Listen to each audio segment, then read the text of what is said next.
We live in an attention economy. Now, more than ever, it seems like there's a million different things vying for your attention at any given time. The bad news is that this is indicative of the capitalist hellscape we live in, where there are degrees dedicated to teaching people how to sneakily exploit you for your time and money. The good news is that you too can harness some of that knowledge to get people hooked on your games. So here's a basic rundown. Attention Grabbing 101. We pay attention to the things that violate our expectations of the world. That's a quote by Ben Parr, author of this book, and he's referencing the expectancy violations theory. Judy Burgoon, who first proposed the theory in 1978, had this to say about it. And the idea of the theory is there are occasions when it may actually be beneficial to violate, and by doing the violation, you make the source of the violation more relevant. There's more focus on the source. Now, some of you may be thinking that uncertainty equals confusion, and confusion is bad, right? So it's important to establish that violating or subverting expectations and causing uncertainty isn't an inherently bad thing. In fact, arousing feelings of uncertainty or ambiguity can create a sense of mystery, drawing attention to the source. In Chapter 7 of Captivology, Parr talks about what he calls the compulsion of completion, which is the innate obsession humans have with the unsolved. For example, look no further than all the buzz surrounding cold cases and other unsolved mysteries. This compulsion, Parr says, makes us pay attention to a mystery or an enigma until it's resolved, which makes it a powerful tool of attention. He goes on to talk about the mystery trigger, or the use of mystery to trigger this compulsion and thereby capture long attention, as differentiated from short attention, because it's trivial to capture that. Think jump scares or loud noises, but you need an element of mystery to really sustain that attention. So, every time you create uncertainty or unanswered questions, you create a mystery, and that incentivizes your audience to keep paying attention until their curiosity is satisfied. Likewise, certainty tends to have the opposite effect, and there's more research to back it up. Jonah Berger, marketing professor, discusses his study, What Holds Attention, in the aptly titled article, Catching Eyes in the Attention Economy. He states, when we use a lot of certainty in our language, people feel like the puzzle is already solved and they don't need to keep reading. They don't need to keep paying attention. Whereas, if we use a little bit more uncertainty, it's more like a mystery or a curiosity gap, so people are more likely to keep consuming the content to figure out what happens. Unsurprisingly, he's echoing this finding from the study itself. In particular, uncertainty can increase attention and processing as people try to resolve what will happen. Admittedly, most of the research I brought up is based on a study of communication and linguistics, but I believe it applies broadly to any medium of art that allows you to communicate ideas, which is all of them. Yes, even games. So, if you want your audience to not only see but engage with your work, creating uncertainty helps drive that engagement. This is all a fancy way to say that cleverly subverting expectations is one way to get your player hooked, more so than if they knew exactly what to expect from your game at least. Now, with all that theory out the way, let's talk about application. As in, how can you harness the power of uncertainty for your games? This is a 3-part process where each part informs the next, starting with play more games. You've probably heard this piece of advice in some form before, and for good reason. As a developer, the benefits of playing more games are endless, but for the purposes of this video, it's because you need to know the rules before you can break them. So you want to play lots of games in your genre of interest. For example, I'm making visual novels, so I play a lot, and I mean a lot of visual novels. And don't just play, but analyze them. Take notes on common tropes, themes, features, etc., as well as how they're generally perceived by players. But also keep in mind every time you encounter something new and interesting. Also, don't limit yourself to owning the biggest titles or one type of game. Play underrated indie games and other genres outside your comfort zone. In a nutshell, try to play anything and everything that catches your interest. This step of the process doesn't really end, so play games until you feel like you've seen enough of what they have to offer. Then play some more. Then ask yourself if and how you can meaningfully subvert those established patterns. Once you have your answer, and ideally a playable game, you can move on to the next step. Set up player expectations. The number one thing that will shape people's perception of your game is promotional material or paratext. That means things like your cover/splash art, synopsis, along with the things other people are saying about it. So reviews, reactions, etc. Of course, you can't really control the latter, but ideally you'll end up with comments from players about how they were pleasantly surprised because of XYZ. This is where what you learn from playing all those games comes in handy because you'll already have an idea of how similar games are marketing themselves. From there, you can either maximize the element of surprise by keeping the subversion under wraps, or you can show upfront what makes your game different. Both approaches have their pros and cons, and it's probably best to find a happy medium, but I suggest the latter over the former, and here's why. Generally, a game's audience will be limited to fans of whatever genre it's in. So, for example, if you're making your run-of-the-mill deck builder, really only people who enjoy deck builders will want to play your game. But games that subvert convention are in a unique position where they can appeal to both fans of the genre in question and people who can appreciate whatever changes or improvements you make to the formula.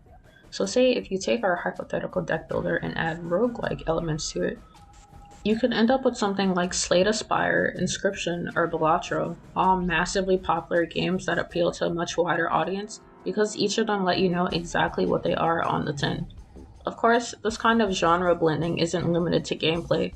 You'll find that plenty of story-driven games openly blend writing genres in novel and interesting ways.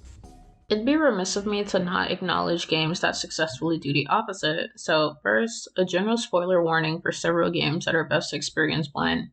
Now, let's talk about Doki Doki Literature Club.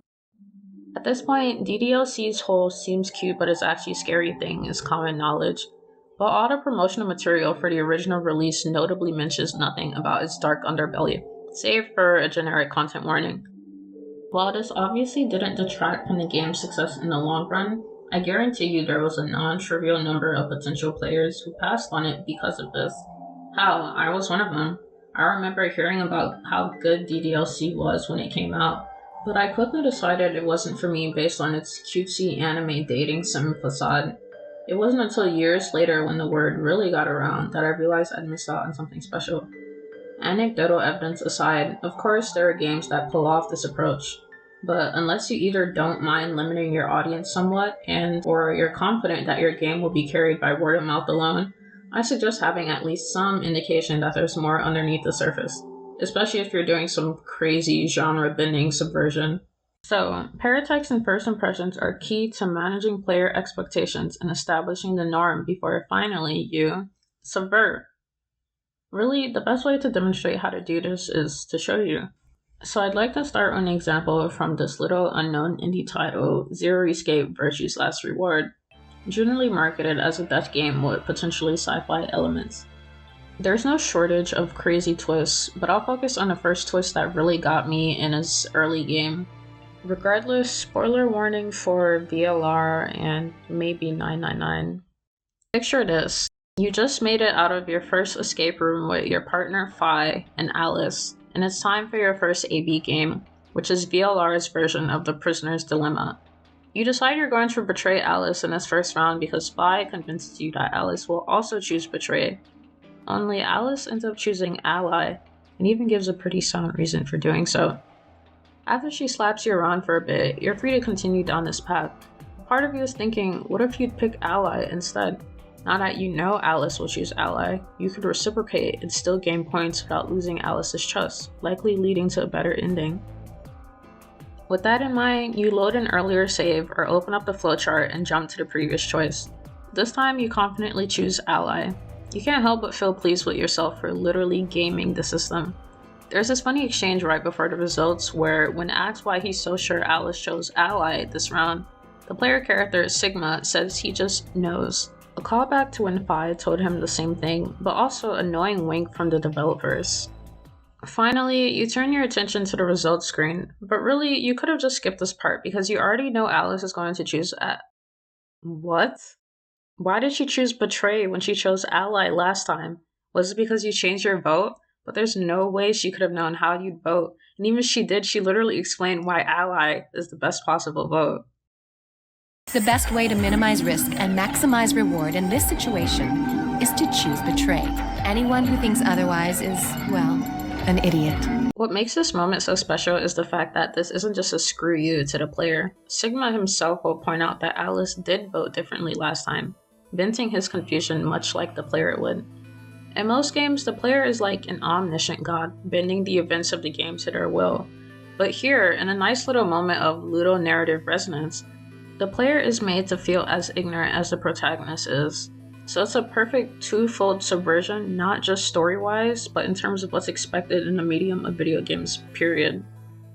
Personally, before that moment, my interest in VLR had been waning, and I very well could have dropped the game before I even got to the second escape room.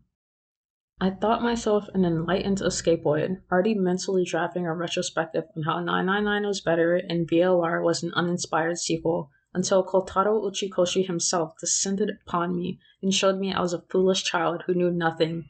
And after that moment, VLR officially had me hooked precisely because I no longer knew what to expect from it. Hopefully by now you're starting to understand the utility of uncertainty and how you can use it in your games.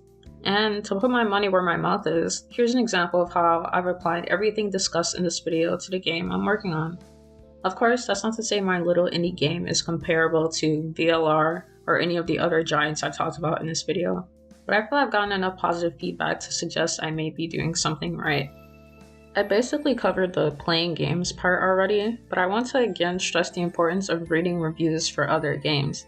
If you happen to find a game doing something very similar to yours, its comment sections are basically a free preview of the kind of things people may say about your game.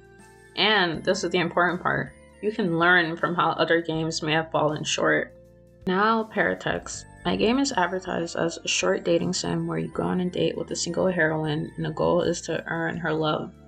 Admittedly, most of my promotion material right now is a work in progress because the game is incomplete. But I essentially take the DDLC approach, just with several indications that the cutesy facade is just that. This in of itself can create some uncertainty, as the player will be wondering how we get from point A to point B. It feels weird to give a spoiler warning for my own game, but also you should check out the demo if you haven't. Now, let's set the scene. You've reached the end of the date, and this isn't your first attempt. After several sudden rejections and lots of trial and error, you finally did everything right and made it to the end of the date, against all odds. Now, you've played these kinds of games before, so you know this is the part where you're rewarded for your efforts with a cute confession scene or a CG or something. So you pick the obvious choice and she rejects you. Again. And you don't get it. You did everything right. How are you supposed to get the good ending? Does a good ending even exist? What kind of dating sim is just you getting rejected over and over?